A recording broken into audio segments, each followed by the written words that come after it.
Psalm 119 was another psalm which had a fascination for me as a child.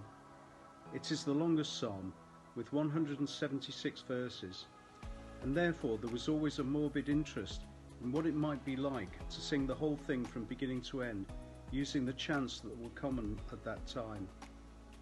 The psalm is split into 8 verse stanzas, each beginning with a subsequent letter of the Hebrew alphabet, and this can still be seen in some versions of the Bible.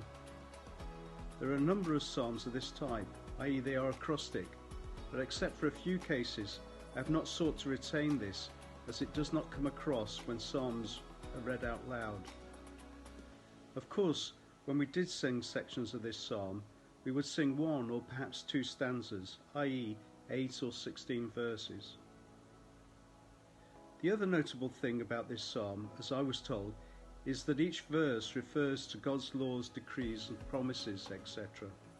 This is not quite true, but it very nearly is.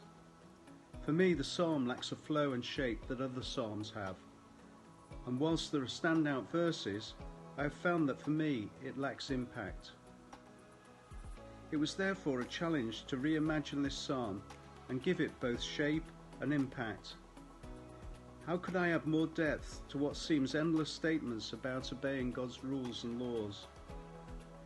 What struck me is that whilst obedience might not seem a very modern sentiment, we have lots of cases where we choose to obey someone's rules or guidelines because it is mutually beneficial to do so. What I've aimed to do is to give each 8 verse stanza an underlying picture, for example a coach or a parent, as a way of drawing out how the Lord's rules can help us to live the Lord's way.